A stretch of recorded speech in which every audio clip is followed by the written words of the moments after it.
अस्सलाम वालेकुम जी। अस्सलाम वालेकुम सर।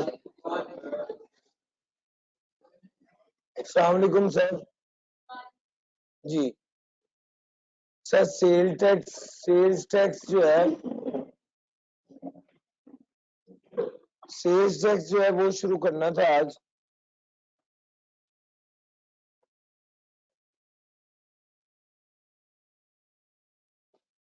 अस्सलाम वालेकुम सर। सेल्स टैक्स शुरू करना था आज, और सेल्स टैक्स के बारे में दो तीन इंट्रोडक्टरी बातें आपसे कर लूं, फिर उसके बाद हम इसको शुरू करते हैं। सबसे पहली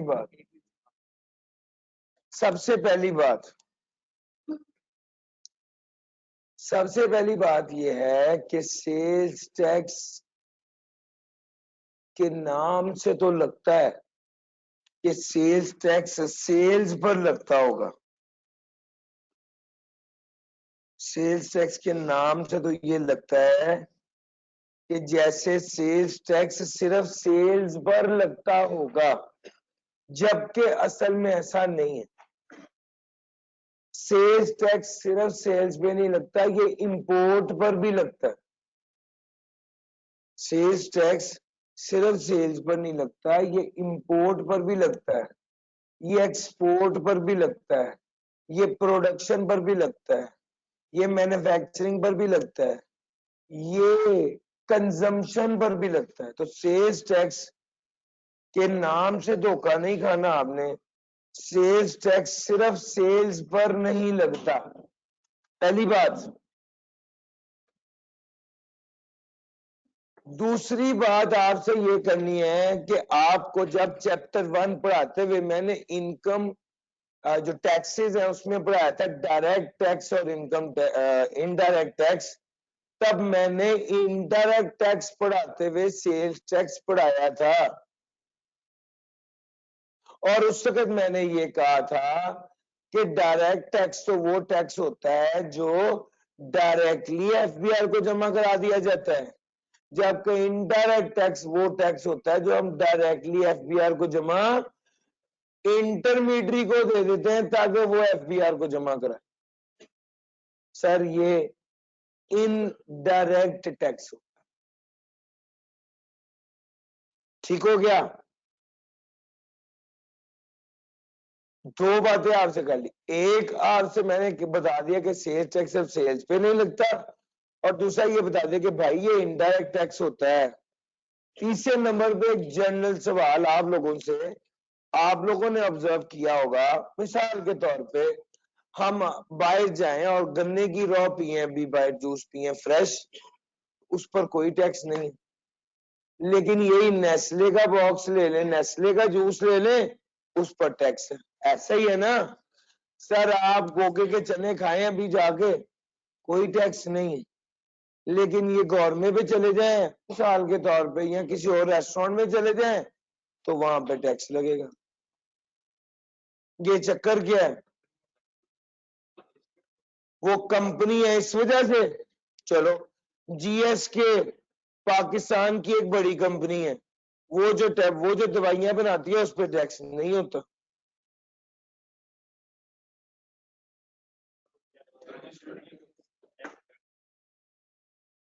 सेल्स टैक्स की बात कर रहे हैं अब हम, सेल टैक्स की बात कर रहे हैं। ये वो वाला टैक्स है जो कि प्राइस के साथ लिखा होता है, इतनी अमाउंट है, इतना सेल टैक्स है, ये टोटल हर डब्बी पे, हर प्रोडक्ट पे लिखा होता है। वो जो टैक्स लिखा होता है वो सेल टैक्स है। अब पॉइंट सिर्फ ये है कि ये सेल्स टैक्स जो है ये कभी किसी प्रोडक्ट पे लगता है, कभी किसी प्रोडक्ट पे नहीं लगता।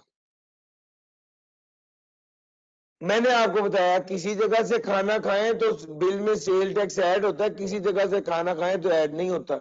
अब तो जहां पे भी जाएं पहले एक बार इनवॉइस देखते हैं, ऊपर आगे पीछे देखते हैं कहीं ये तो नहीं लिखा हुआ price are exclusive of sale tax, यानी इस पे बाद में सेल टैक्स लग जाना है। तो हमने सोचा कि 1000 का खाना खाना है, वो 950 का खाना मंगवा लिया तो बाद में टैक्स लगा दिए। ठीक हो गया? तो वो ऊपर चला जाता है। सर जी इसका कुछ मतलब है, यानी ये वो चीज है जो आपने अपनी प्रैक्टिकल जिंदगी में खुद ऑब्जर्व की है, ये इम्पैक्ट आपने खुद देखा है कि ऐसा होता है। सर पॉइंट सिर्फ ये है कि सेल्स टैक्स किस आइटम पर लगता है, किस पर नहीं लगता। कुछ आइटम्स पर सेल टैक्स लगता है, कुछ पर नहीं लगता। दवाइयों पर सेल टैक्स नहीं है, ठीक हो गया। उसमें कंपनी बनाने वाली क्या बनाने वाली मैटर ही नहीं करती, प्रोडक्ट ही ऐसी है, उस पर सेल टैक्स नहीं। सर सब्जियों पर फलों पर सेल टैक्स नहीं है,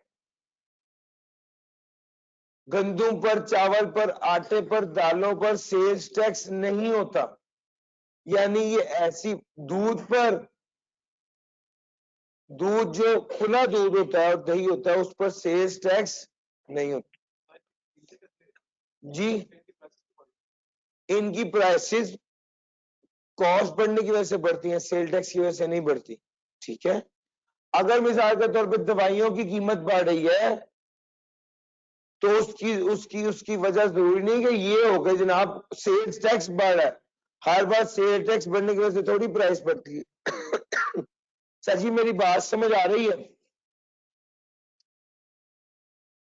इसका ये जो डिस्कशन आप सभी कर रहा हूं और कोशिश कर रहा हूं कि आप अपने दिमाग को थोड़ा सा लाएं और सोचें कि वाकई यार हमारे इर्द गिर्द ऐसी चीजें हैं जिस पर हमने कभी इतना फोकस नहीं किया, और हमने कभी ये नहीं कहा कि भाई तुम सेल टैक्स क्यों लगा रहे हो, उस चीज पे तो सेल टैक्स लगता ही नहीं है। सर जी मेरी बात समझ आ रही है?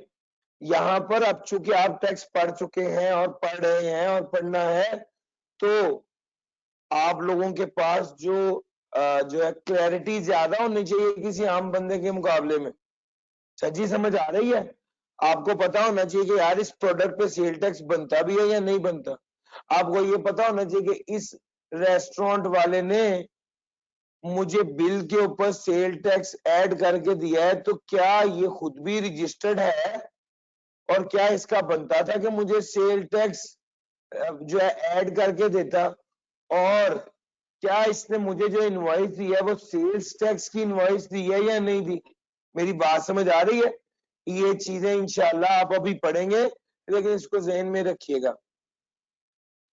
आपको पता है यहां पर एक लॉ है, अगर आप किसी रेस्टोरेंट पर जाएं और कार्ड से पेमेंट करें तो सेल्स टैक्स कितना लगता है? 5% लगता है, ठीक हो गया। अब आप क्या, अगर आपको ये बात नहीं पता आप कैसे पेमेंट कर रहे हैं और वो भी कभी आपको नहीं बताएंगे और वो कहेंगे कि आप कैसे पेमेंट कर दें तो आप ज्यादा पेमेंट कर रहे होंगे। तो मेरी बात समझ आ रही? यानी वहां पर आपको 16% टैक्स पे करना पड़ेगा। एक ये सवाल भी पैदा होता है कि सर सेल टैक्स तो आपने बताया था 17% है, लेकिन रेस्टोरेंट्स में सेल टैक्स 16% होता है। सर टैक्स भी दो तरह के सेल्स टैक्स ना, एक गुड्स पे होता है और एक सर्विसेज पे होता है। जो गुड्स का सेल टैक्स है चैप्टर 2 में पढ़ाया था, जो गुड्स पर सेल टैक्स लगता है वो फेडरेशन के अंडर आता है, और जो सर्विसेज पे सेल टैक्स लगता है वो प्रोविंसेस के अंडर आता है। यानी हम जब किसी रेस्टोरेंट में जाके खाना खा रहे होते हैं तो वो सर्विसेज पर टैक्स लगता है और वो पंजाब रेवेन्यू अथॉरिटी पीआरए के अंडर आता है, फेडरल गवर्नमेंट के अंडर नहीं आता। सर जी बात समझ आ रही?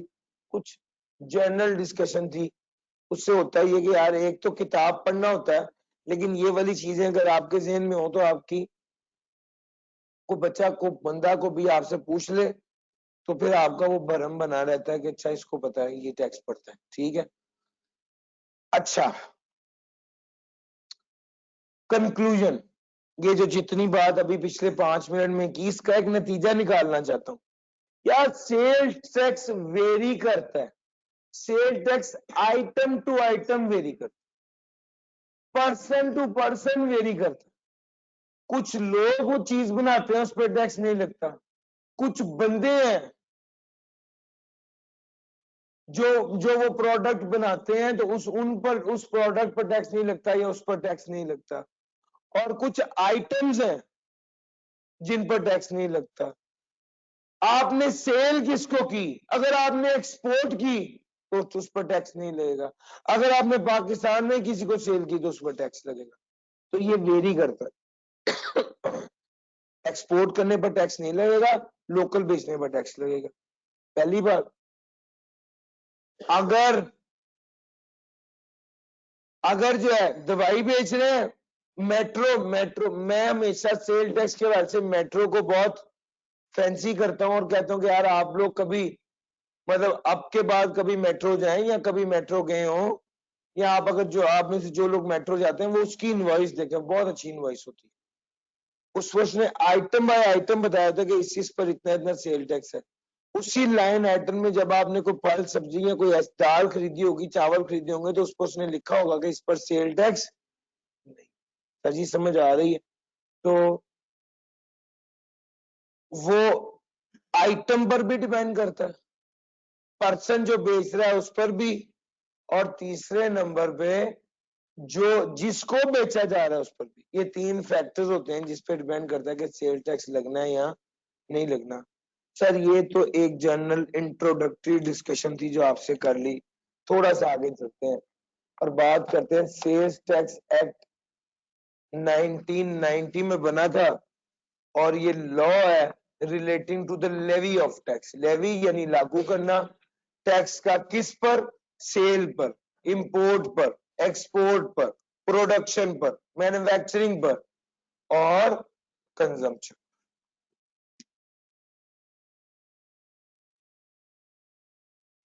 Extent and applicability of sale tax act 1990।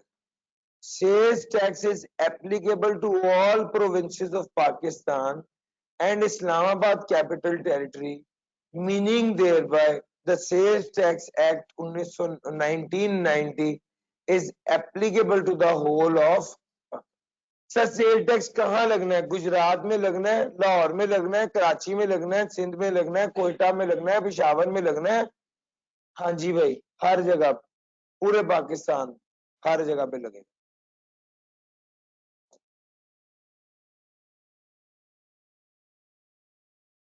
Sir sale tax से मुराद क्या है?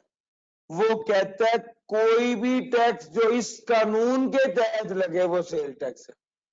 सर वो कहता है टैक्स हो, एडिशनल टैक्स हो, डिफॉल्ट सरचार्ज हो, फाइन हो, पेनल्टी हो, फी हो, कोई भी सम, सेल्स टैक्स एक्ट 1990 के तहत अगर कोई भी टैक्स लगे तो वो सेल टैक्स कहलाएगा। सेल्स टैक्स एक्ट 1990 के तहत कोई भी टैक्स लगे तो वो सेल्स टैक्स कहलाएगा।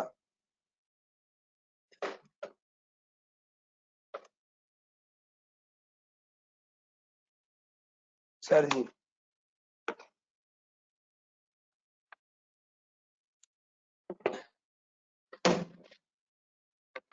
मैं आपको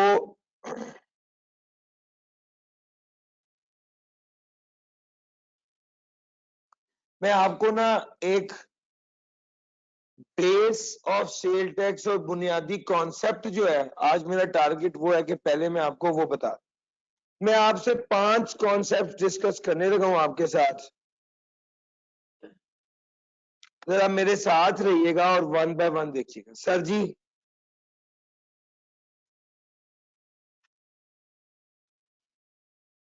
सेल्स टैक्स का असल मैकेनिज्म क्या है? सेल टैक्स किस तरह काम करता है? एक बंदे ने परचेज किए एक आइटम 100 रुपए की और इस पर टैक्स कितना दिया? 17 रुपए। टोटल पेमेंट कितनी की? 117 रुपए।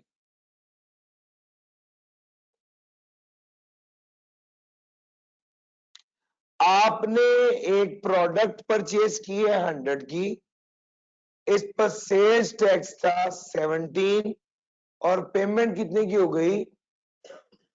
117 रुपए। आपने सेल कर दी है 200 की वही प्रोडक्ट, और सेल टैक्स चार्ज कितना किया है 34 और पैसे वसूल कितने किए हैं 230।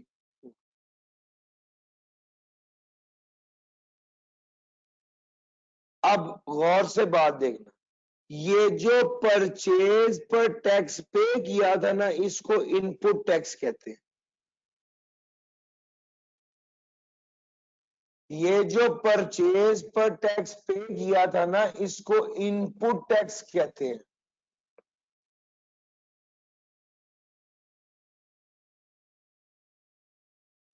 ये जो सेल्स पर टैक्स चार्ज किया था ना इसे आउटपुट टैक्स कहते हैं।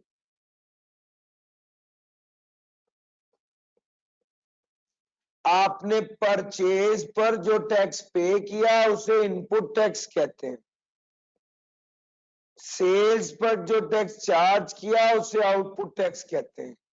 इनपुट टैक्स आपने पे किया होता है, आउटपुट टैक्स आपने चार्ज किया होता है। क्या जी मेरी बात समझ आ रही है?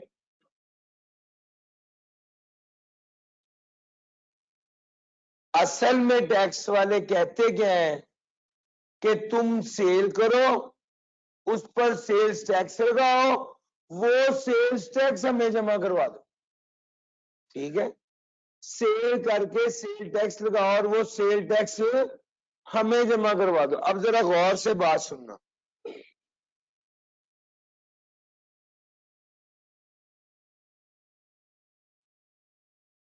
ये 200 रुपए की सेल की, ये वाला सेल टैक्स मुझे किसको जमा करवाना है? गवर्नमेंट को, एफबीआर को। लेकिन मैं एक काम करता हूं, मैंने परचेज पर जो टैक्स पे किया था मैं पहले उसको तो एडजस्ट कर लूं। सो टेक्निकली होता क्या है, आउटपुट टैक्स में से इनपुट टैक्स लेस कर देते हैं, जो बकाया बच जाता है ना ये पेबल टू एफबीआर हो जाता है।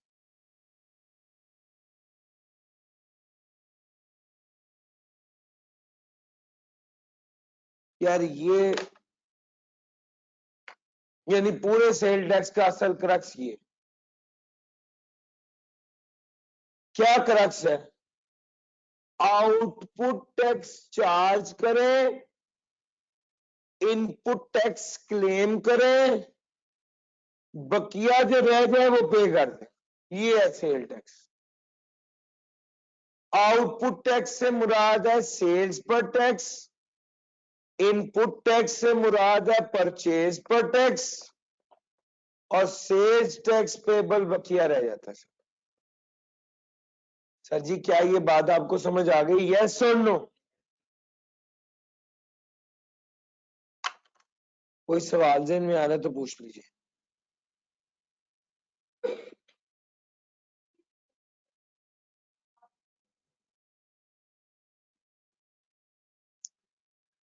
परचेज की बात करें या सेल की बात कर रहे हैं? जस्ट परचेज की मैंने जब पे किया या जब परचेज की,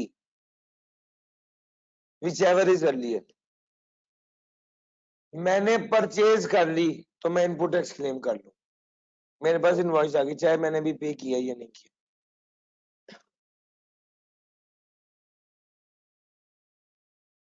अभी इस वक्त बिल्कुल बेसिक आप यही समझ लें, ठीक है? आगे आगे चलेंगे तो आपको समझ आ जाएगा। ये भी एक्रूअल पे चल रहा होता। यार मैंने परचेज किया, अभी समझने के लिए यही समझ लें, मैंने परचेज किया तो मैंने पे किया 17 रुपए का टैक्स, मैंने सेल किया तो मैंने चार्ज किया या रिसीव किया 34 रुपए का टैक्स। ये 34 रुपए का टैक्स मुझे एफबीआर को जमा करवाना चाहिए था, लेकिन मैं परचेज जो किया था वो वाला टैक्स जो मैंने पे किया था वो एडजस्ट करने के बाद बकिया जितना रह जाएगा क्या कर दूंगा, एफबीआर को।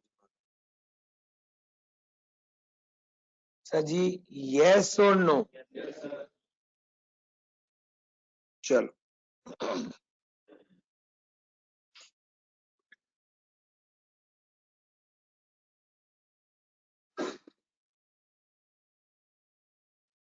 तीन तरह की चीजें होती हैं।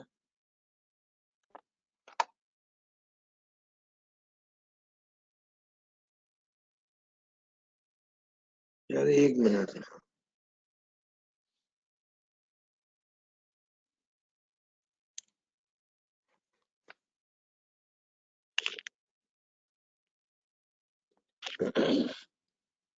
ये अब मैं आपको 5 बातें टोटल बतानी थी, 2 बातें बता चुका हूं, 3 बातें और रह गई।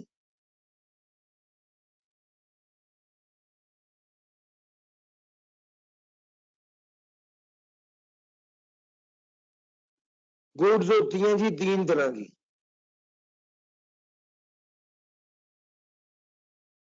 टैक्सेबल, एग्जेम्प्ट,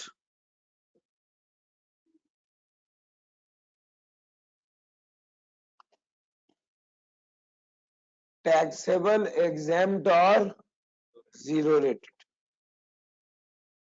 टैक्सेबल, एग्जेम्प्ट और जीरो रेटेड।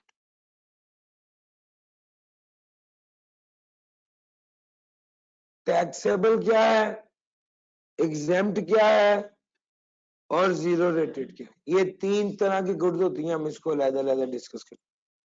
टैक्सेबल वो है, वो वाली गुड्स जिस पर आउटपुट भी लगता है, इनपुट भी क्लेम होता है, ये टैक्सेबल गुड्स। एग्जाम्प्ट गुड वो गुड्स जिस पर आउटपुट भी नहीं लगता और इनपुट क्लेम भी नहीं। जीरो रेटेड गुड्स वो गुड्स जिस पर आउटपुट लगता है 0% के हिसाब से और इनपुट क्लेम होता है। ये 3 तरह की गुड्स हो गई। एग्जाम्पल वही लेते हैं 100 और 200 वाली। सर आउटपुट टैक्स कितना बना? अगर टैक्सेबल गुड्स थी तो आउटपुट टैक्स बना था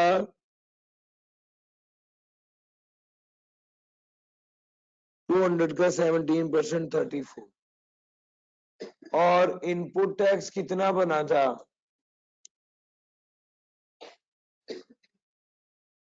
100 का 17% 70। पेबल कितना आया था? एग्जाम्प्ट गुड एक ऐसी गुड है आउटपुट टैक्स क्लेम नहीं कर सकते, आउटपुट टैक्स चार्ज नहीं कर सकते, इनपुट टैक्स क्लेम नहीं कर सकते। सर आउटपुट टैक्स चार्ज नहीं करना, इनपुट टैक्स अगर आपने पे किया है या नहीं पे किया, आपने क्लेम नहीं करना।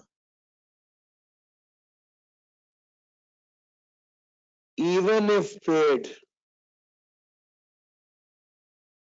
Can not be claimed. Sir चाहे पे किया भी है तब भी आप क्लेम नहीं। सर एग्जाम गुड की मिसाल पता क्या है? आपके फल, आपकी सब्जियां, दूध और इसके अलावा गोश्त और कुरान पाक, बहुत सी चीजें हैं, फार्मास्यूटिकल पूरी दवाइयां जितनी भी हैं, ये सारी एग्जाम। आउटपुट चार्ज नहीं करना, इनपुट क्लेम नहीं करना। अभी एक स्टूडेंट ने कहा था कि सर दवाइयों की कीमत क्यों बढ़ती है अगर टैक्स नहीं बढ़ता तो? सर होता यह है कि वो रॉ मटेरियल इंपोर्ट करते हैं, केमिकल्स इंपोर्ट करते हैं, केमिकल पे टैक्स होता है, वो टैक्स बढ़ जाता है। केमिकल की इंपोर्ट पर टैक्स बढ़ जाता है तो उनकी कॉस्ट बढ़ जाती है। आउटपुट उन्होंने चार्ज नहीं करना होता, जब कॉस्ट बढ़ जाती है तो वो प्राइसेस बढ़ा देते। सर जी मेरी बात समझ आ रही है? जिन्होंने जब खरीदा तो टैक्स पे किया, लेकिन जब बेचा तो टैक्स चार्ज नहीं किया। भाईजान जो टैक्स पे कर रहा है उसकी तो कॉस्ट बढ़ गई ना, तो ये बात है, इस वजह से फार्मास्यूटिकल सेक्टर में प्राइसेस काफी बढ़ती हैं। डॉलर की कीमत बढ़ने से फार्मास्यूटिकल कंपनीज में प्राइसेस काफी बढ़ जाती हैं। इंपोर्ट कर रहे होते हैं, डॉलर की कीमत बढ़ती है, ये लोग जो दवाई है, जो मेडिसिन है, उसकी कीमत भी बढ़ जाती है। सर जी मेरी बात समझ आ रही है? एग्जाम्प्ट गुड के बारे में आखिरी लाइन, वो गुड्स आउटपुट टैक्स जिन पर चार्ज नहीं होता और इनपुट क्लेम नहीं होता, चाहे पे किया हो या ना किया हो, आप इनपुट टैक्स क्लेम नहीं कर सकते। सर ये बात भी खत्म हो। अगली बात आ गई जीरो रेटेड की। सर जीरो रेटेड गुड्स यानी इसको समझ लीजिए एक्सपोर्ट, जीरो रेटेड गुड्स को समझ लीजिए एक्सपोर्ट। अगर आप पाकिस्तान में कोई चीज, वही चीज बेच रहे हैं तो 17% टैक्स लगेगा, लेकिन अगर आप एक्सपोर्ट कर रहे हैं तो कुछ भी टैक्स नहीं होगा। आउटपुट टैक्स 0% पे कोई टैक्स चार्ज नहीं होगा, लेकिन आप इनपुट टैक्स क्लेम कर सकेंगे। आउटपुट टैक्स चार्ज नहीं होगा, लेकिन इनपुट टैक्स क्लेम कर सकेंगे। आपने आउटपुट टैक्स तो लिया 200 का 0% 0 और इनपुट टैक्स लिया 100 का 17% यानी 17, और यहां पर 17 का क्या आ जाएगा, आउटपुट में से इनपुट लेस करना है तो यहां पर 17 का रिफंड आ जाएगा। सर ये रिफंडेबल होता है फ्रॉम एफबीआर।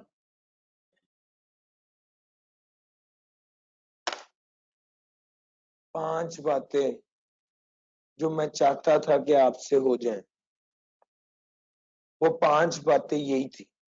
इनपुट टैक्स क्या होता है, आउटपुट टैक्स क्या होता है, टैक्सेबल गुड्स कौन सी होती हैं, एग्जैम्प्ट गुड कौन सी होती हैं, और जीरो रेटेड गुड्स कौन सी होती हैं। ये पांच बातें मैं चाहता था कि आपके साथ हो जाए। Input tax, output tax, taxable, exempt और zero rated. Input, output, taxable, exempt. Sir please अगर इन पांचों में से कोई एक चीज भी समझ नहीं आई तो प्लीज मुझे जरूर बता दीजिए। जब आपने परचेज किया, आपने पे किया, पे क्यों करते हैं सर? आप एक चीज को समझिए, जो बंदा आप जिससे चीजें खरीद रहे हो उसने तो आपसे नॉर्मली टैक्स लेना है, आप वो खरीद के एक्सपोर्ट कर देते हो, तो जो आपने उससे टैक्स पे किया होगा उसकी रसीद आपके पास होगी, आप वो एफपीआर को जमा कराएंगे और अपनी रिटर्न में आप शो करेंगे कि आपने इतने की परचेज की और बाद में एक्सपोर्ट कर दी, तो वो आपको रिफंड दे देंगे। एग्जाम ग्रुप में कौन कौन सी शामिल है? सर मैंने आपको बताया फल, सब्जियां, दालें, फार्मास्यूटिकल, ये सारी एग्जाम्प्ट है। जीरो रेटेड की एग्जांपल क्या है? जीरो रेटेड की एग्जांपल एक्सपोर्ट। वो केमिकल मंगवाते हैं, वो केमिकल इंपोर्ट कर रहे होते हैं ना, केमिकल जो इंपोर्ट कर रहे थे उस पर टैक्स लगता है, ठीक है, लेकिन जो मेडिसिन बनाते हैं उस पर टैक्स नहीं लगता। ये बात,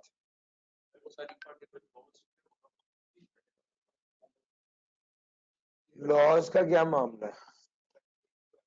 सेल्स टैक्स इनकम पे नहीं लगता, ट्रांजैक्शन पे लगता है। भाई ने सवाल पूछ लिया, लेकिन ये सवाल ठीक है, अच्छा है। अगर आपके जहन में, चूंकि अभी नए नए इनकम टैक्स पढ़ के निकले हैं, तो आपके जहन में ये वाली बात आ गई है, सेल्स टैक्स का इनकम से कोई ताल्लुक नहीं। और मैं हमेशा ये बात कहता हूँ कि मिसाल के तौर पे एक बंदा जो मांग रहा है, जो बेगर है, वो भी जब नेस्ले का जूस लेगा तो वो उतना टैक्स ही देगा, और एक बंदा जो उसको पैसे दे रहा है या उसकी इनकम जो है वो उससे 10,000 गुना या 20,000 गुना ज्यादा है, तो तब भी जो है वो जो बंदा उसे पे कर रहा है उस पर भी उतना टैक्स ही लगेगा। तो सेल्स टैक्स का इनकम से कोई लेना देना नहीं, सेल्स टैक्स तो ट्रांजैक्शन पे लगता है, सेल की तो टैक्स लग जाएगा, परचेज की तो टैक्स लग जाएगा, इनकम हुई है नहीं हुई, ज्यादा हुई है कम हुई, सेल टैक्स का इससे कोई लेना देना नहीं। जी हाँ जी, इनपुट टैक्स और आउटपुट टैक्स दोनों 17% के हिसाब से होते। जी और कोई सवाल? सर थोड़ा सा मजीद दिल में आता है कि एक और बात भी आपको बता दूं।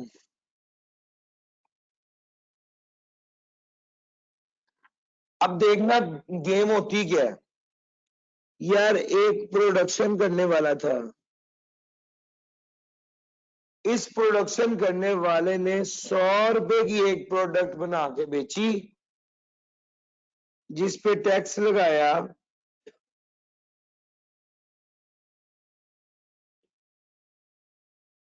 17% के हिसाब से, तो प्रोडक्शन पे टैक्स लगा 17। इसने किसको बेचा? होलसेलर को। होलसेलर ने 200 रुपए का बेचा और उसने भी टैक्स 17% लगाया, ये 34 रुपए टैक्स हो गया और ये मार्केट में बिका 34। इसने किसको बेचा? रिटेलर को। रिटेलर ने 300 रुपए का बेचा और 17% टैक्स लगाया।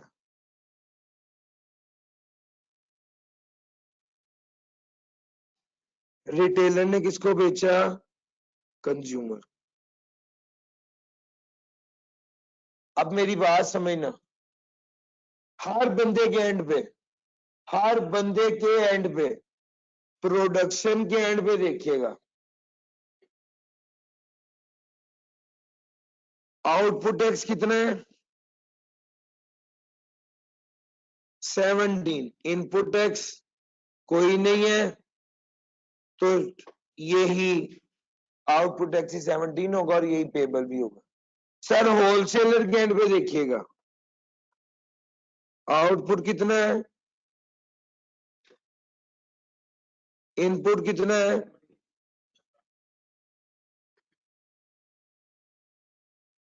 17 आ गया पेबल।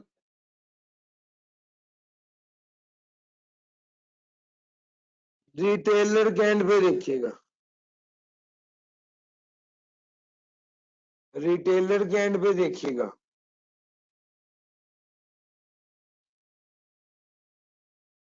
आउटपुट कितना है? इनपुट टैक्स कितना है? सर आउटपुट 51 है, इनपुट 34 है, कितना पेबल आ गया?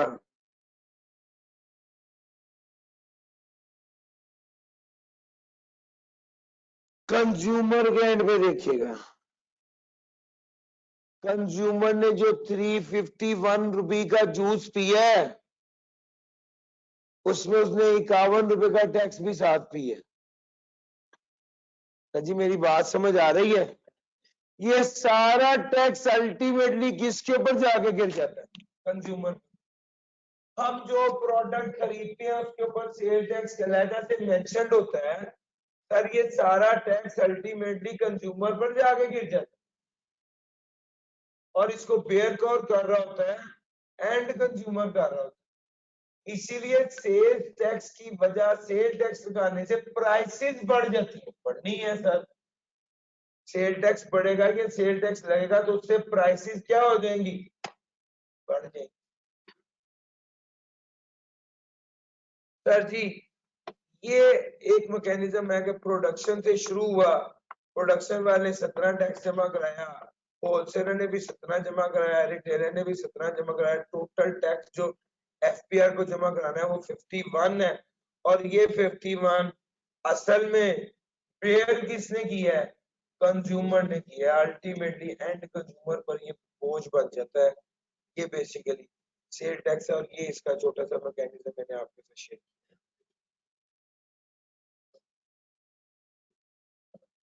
सर कोई सेम में सवाल आता है तो पूछिए।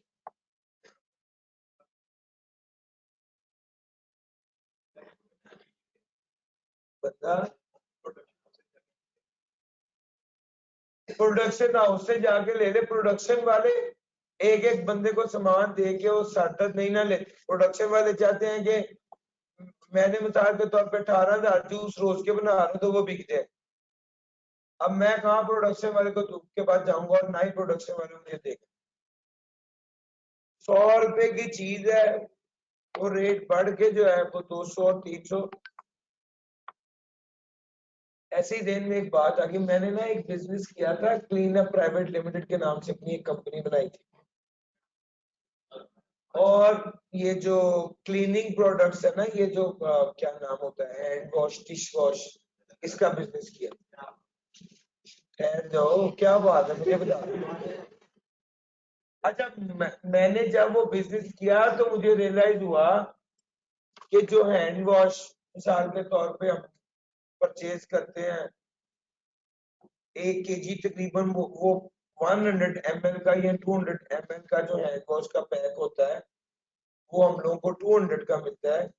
और उसको जब हम कन्वर्ट करते हैं कि केजी कितने का पड़ा, तो वो केजी पड़ता है तकरीबन 1,000 रुपए का। और उसकी कॉस्ट, उसके रॉ मटेरियल की कॉस्ट जो है वो मेरा ख्याल है कि 28 रुपए पर केजी होती है। तो हम वो 1,000 रुपए केजी का पड़ते थे। वो असल में वजह यही होती है, मिसाल के तौर पे किसी ब्रांड ने, सेफ गार्ड वालों ने वो हैंड वॉश बनाया, उन्होंने क्वालिटी मेजर्स दिए, सारी चीजें की, और उसके बाद उसको उन्होंने डिस्ट्रीब्यूटर को दिया, डिस्ट्रीब्यूटर ने अपना मार्जिन रखा, उसने होलसेलर को दिया, उसने अपना मार्जिन रखा, उसने रिटेलर को दिया, उसने अपना मार्जिन रखा। सारे मार्जिन ऐड होके इतने ज्यादा होते, ऑब्वियसली उसकी मटेरियल की कॉस्ट जो है वो 250 रुपए है। लेबर बाकी चीजें डाल के जो भी कोशिश करें वो 100 रुपए से तो उसकी कॉस्ट नहीं बढ़ती बढ़ती। ठीक है, बहुत अच्छा बिजनेस, बहुत अच्छा। सर मतलब आप जी,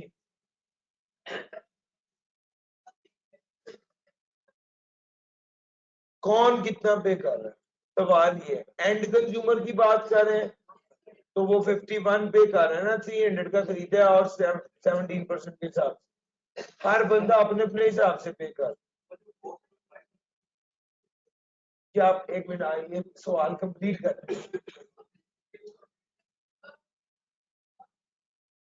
51 कंज्यूमर किसको पे कर रहा है?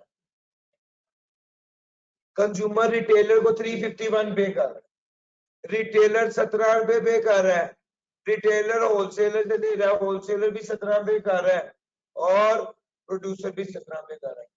हम लोग जो बाजार से चीज खरीदते हैं, हमने जो जूस खरीदा हमने एफपीआई को जाके पे किया था, जिस दुकानदार से लिया उसी को ही पे किया था ना। तो सर यही तो इनडायरेक्ट है। अगर मैं खुद एफपीआई को पे करूँ तो वो तो डायरेक्ट टैक्स हो गया। ठीक हो गया जी भाई।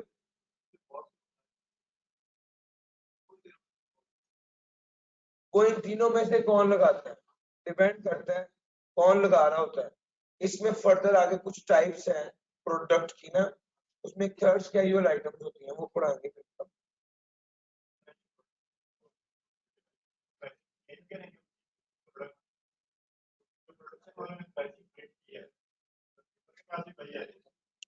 अब ये सवाल ये पैदा होता है कि जो प्राइस प्रिंट करने वाला है वो प्रोड्यूसर है या एंड कंज्यूमर है। भाई ने भी यही सवाल किया है। जो प्राइस प्रिंट करने वाला है वो, कुछ आइटम्स ऐसी हैं, बल्कि हमारी रोजमर्रा की जितनी भी आइटम्स हैं उसमें ज्यादातर आइटम्स वो हैं जिसपे प्रोड्यूसर खुद प्रिंट करता है प्राइस। ठीक हो गया। वो थर्ड कैजुअल आइटम्स होती हैं। इंशाल्लाह आप आगे चलेंगे तो मैं उसका सारा मैकेनिज्म बताऊंगा।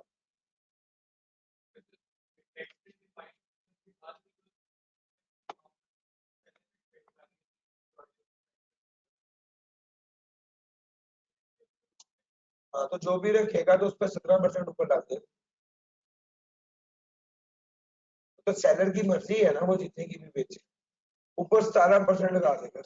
मार्केट में कंपटीशन है, ऐसे थोड़ी है कि वो जितने की मर्जी पे। सर सप्लाई की डेफिनेशन आज की आखिरी बात है हमारी, और अगर आप मुझसे पूछें कि भाई इस सेल टैक्स में सबसे इंपॉर्टेंट किस चीज की डेफिनेशन और किस चीज को समझना है, तो मैं कहूंगा सप्लाई। बिल्कुल सादा, और बाद में सप्लाई का मतलब तो होता है सेल, लेकिन ये सिर्फ सेल नहीं, ये सप्लाई का कॉन्सेप्ट सेल से ज्यादा ब्रॉड है। अच्छा, सप्लाई एक चीज अपने ध्यान में रखिएगा, सप्लाई जब भी सप्लाई हो जाए तो समझ जाए आउटपुट टैक्स चार्ज होगा। सप्लाई हो जाए तो क्या समझना है, आउटपुट टैक्स चार्ज होगा।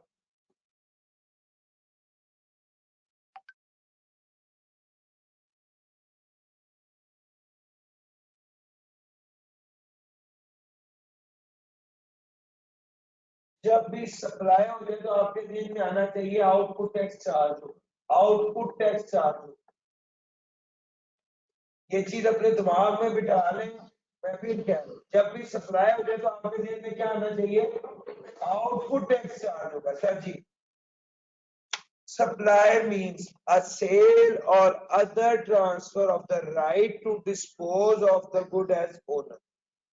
supply से क्या मुराद होती है, सेल और other transfer of the right to dispose of the good as owner।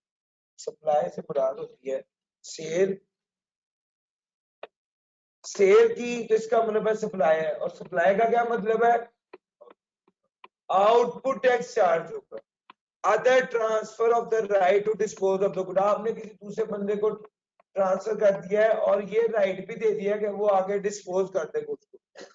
जब दूसरे नंबर पे transfer of right to dispose of the good, जब कोई चीज ट्रांसफर कर रहे हैं,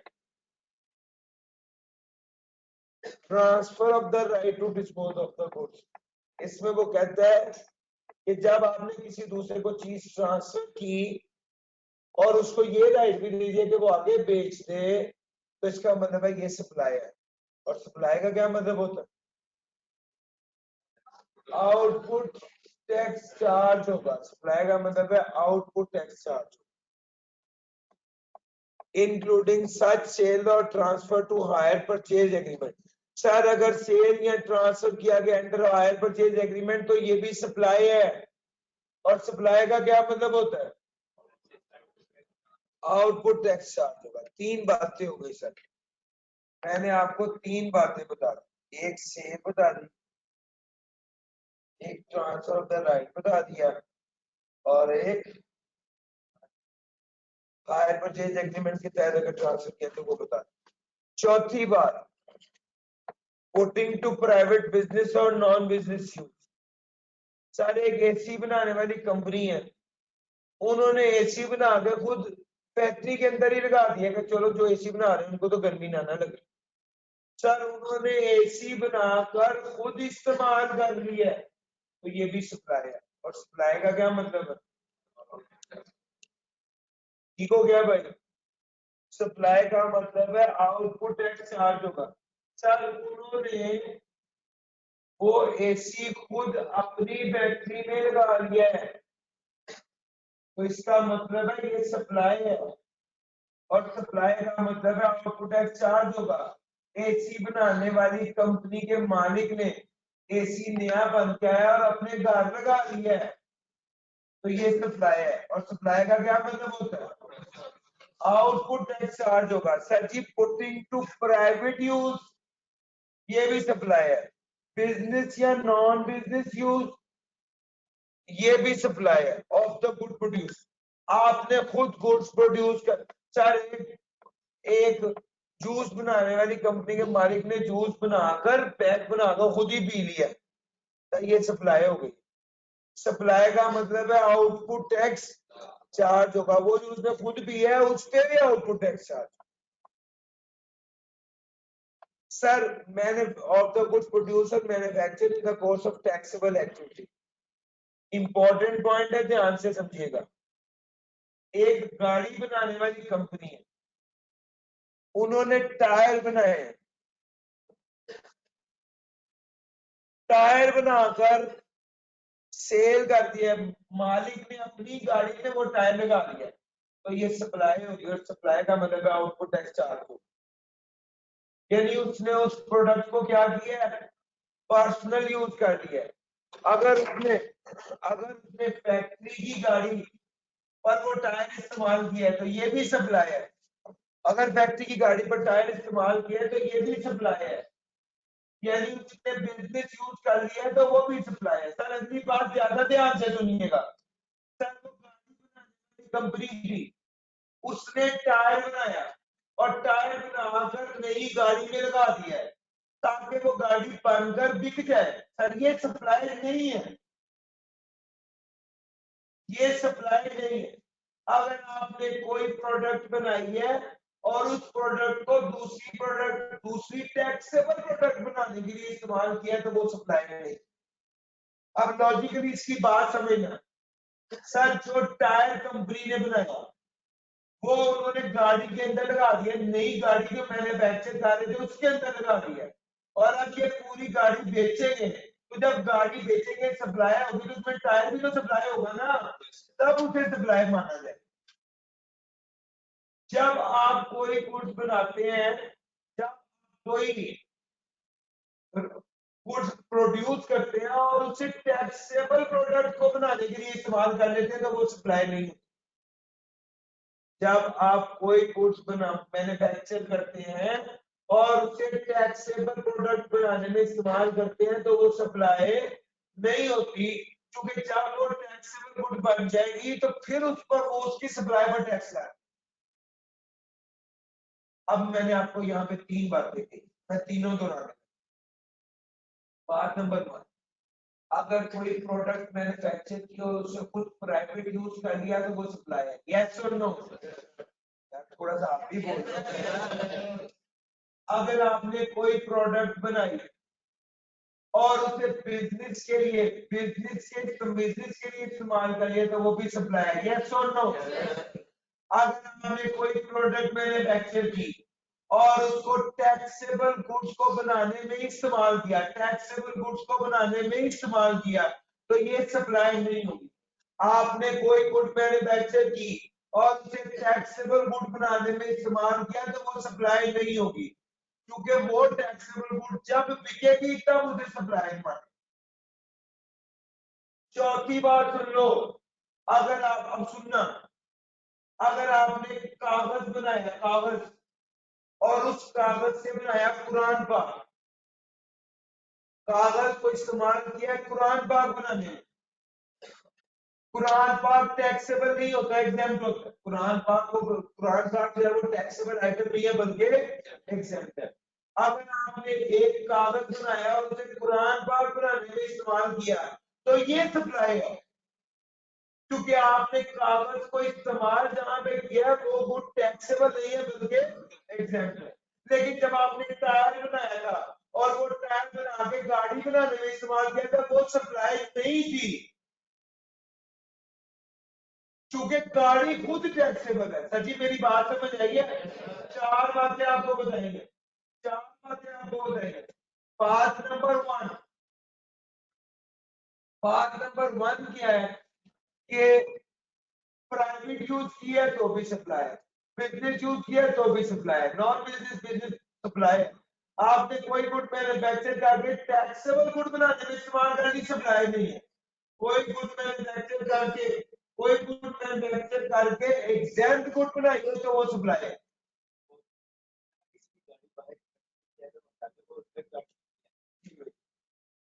आप में से किसी बंदे की गाड़ी ट्रक के नीचे तो 5 बार जाके डाल, सुनिएगा मेरी बात, अगली बात सुनिएगा। सर जी नेक्स्ट पॉइंट देखिएगा। सर अगर कोई बंदा अपना कर्ज अदा करने के लिए, कर्ज चुकाने के लिए कोई चीज देता है, मैंने एक बंदे का 10 लाख देना था, मैंने 10 लाख की अपनी गाड़ी दे दी, ये जो गाड़ी मैंने दी है ये क्या है, ये भी सप्लाई है। सप्लाई का क्या मतलब होता है, बोलोगे तो चलेगा ना, आउटपुट टैक्स चार्ज होगा। सर एक बंदा रजिस्टर्ड था, सर जी आपकी 3 मिनट है, जरा ध्यान, ये जो कॉन्सेप्ट मैं बता रहा हूँ ये कॉन्सेप्ट सेल टैक्स की जान है, ठीक है। हर बंदे की कोई जान होती है, ये सेल टैक्स की जान, ठीक हो गया। मैं तो कुछ टैक्स की जान आगे चलते सर जी सुनिएगा, सर जी सुनिएगा तीसरी बात sir, possession of taxable goods held immediately before a person ceases to be a registered person। Sir एक बंदा जो रजिस्टर्ड था तब तक 2 भाई था, जब वो रजिस्टर्ड नहीं था, जब वो रजिस्टर्ड नहीं था तो जितनी गुड्स उसके पास थी सारी सप्लाई हुई, सारी को समझाएगा सप्लाई हुई। और सप्लाई का क्या मतलब है, सर एक बंदा अच्छा बंदा रजिस्टर्ड था 31 दिसंबर 2021 को वो अनरजिस्टर्ड हो, इसके बाद 3 लाख का माल पड़ा हुआ था। सर ये जितना माल इसके बाद पड़ा हुआ था समझा जाएगा क्या हो गया, सप्लाई हो गया। सप्लाई का क्या मतलब है, आउटपुट टैक्स चार्ज होगा। Possession of the taxable goods held immediately before a person ceases to be a registered person। आखिरी बात, दो तीन तरह की चीजें होती हैं, बाज़ क्या होता है, एक कॉन्सेप्ट है टॉल मैन्युफैक्चरिंग का। मैंने एक बिजनेस किया था एम्ब्रॉयडरी का, वो कारोबार ये था, ये वाकई किया मैंने, वो पिछले वाला भी क्लीना वाला भी किया था, ये काम की चीजें सही सही होती है लेकिन ये चीज अच्छा हुआ गया, कपड़ा आता था, कपड़े पर एम्ब्रॉयडरी होती थी, वो कपड़ा एम्ब्रॉयडरी होके वापस चला जाता। अब हम लोग क्या करते थे, एम्ब्रॉयडरी के पैसे चार्ज कर लेते, जो कपड़ा आया वो भी मेरा नहीं, एम्ब्रॉयडरी होने के बाद भी वो कपड़ा मेरा नहीं, वो वापस चला गया। वो जो सर्विस उस कपड़े पर की गई है, वो जो एम्ब्रॉयडरी उस कपड़े पर की गई है, सर जिस वक्त मैं ये कपड़ा वापस करूंगा समझा जाएगा सप्लाई, जिस वक्त ये कपड़ा वापस करूंगा समझा जाएगा सप्लाई हो गई है। सर जी अब जरा गौर से देखना, डाई में भी यही होता है, जिनकी डाई के प्लांट होते हैं उनके पास कपड़ा आता है, 500 मीटर कपड़ा आ गया, उन्होंने डाला उसमें और किया, डाई किया, उसके बाद वापस कर दिया। जिस वक्त वो कपड़ा उन्होंने वापस किया समझा जाएगा सप्लाई, जिस वक्त उन्होंने वो कपड़ा वापस किया समझा जाएगा सप्लाई। का ऐसे भी होता है, वो कहते हैं यार हमें वापस ना करो, आगे प्रेस वाले के पास भिजवा। जिस वक्त उन्होंने वो कपड़ा नॉमिनेटेड, जो प्रेस वाला बंदा था, नॉमिनेटेड पर्सन था, उसको दिया समझा जाएगा सप्लाई हो गई। सर सप्लाई होने का क्या मतलब, आउटपुट टैक्स चार्ज, आपकी सप्लाई के चक्कर में मेरी सप्लाई हो गई। इन केस ऑफ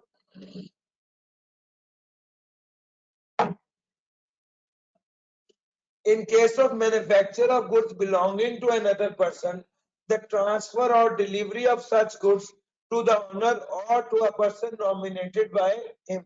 सर अगर आप मैन्युफैक्चर कर रहे हैं किसी ऐसे किसी बंदे को, सर आप किसी गुड्स को मैन्युफैक्चर कर रहे हैं जो किसी दूसरे बंदे की, ऐसा गौर कीजिए, manufacturing of goods belonging to other, दूसरे बंदे की गुड को मैन्युफैक्चर कर रहे हैं। द ट्रांसफर और delivery of such goods to the owner, जब आपने उसको वापस किया उसी बंदे को या उस बंदे को जिसको ओनर ने नॉमिनेट किया था, तो ये सप्लाई होगी। सर मैंने बड़ी मेहनत से यकीन माने ये सप्लाई की सारी बात आपको पढ़ाई है, टारगेट सिर्फ ये है कि अच्छे से आपको समझ आ जाए। सप्लाई वाली बात जो है ये आज का क्रक्स है, concept input output taxable exam zero related आपको पढ़ा दिया, ठीक है sir. Provided that the board with the approval of the federal minister in charge may specify such other transaction which shall, the board federal minister से पूछ के ये बात बता देगा कि कौन सी चीज सप्लाई और कौन सी चीज सप्लाई नहीं है। यार आवाज दरमियान में खराब हुई थी भैया, आवाज एक बार भी खराब नहीं हुई। रिटेलर का मतलब एंड कंज्यूमर नहीं, रिटेलर वो बंदा है जो एंड कंज्यूमर को बेचता है। सर तो क्या सेल को हम लोग रिग्रेसिव टैक्स कहेंगे? सेल्स टैक्स रिग्रेसिव टैक्स होता है, yes sales tax regressive tax होता है, इनकम बढ़ने कम होने कोई फर्क नहीं पड़ता। अच्छा उसके बाद कंज्यूमर नेटवर्क नहीं कर सकता इसलिए बर्डन उस पर, हाँ जी बिल्कुल ऐसे ही है। जनाब आज के लिए इतना ही, थैंक यू जी, अल्लाह।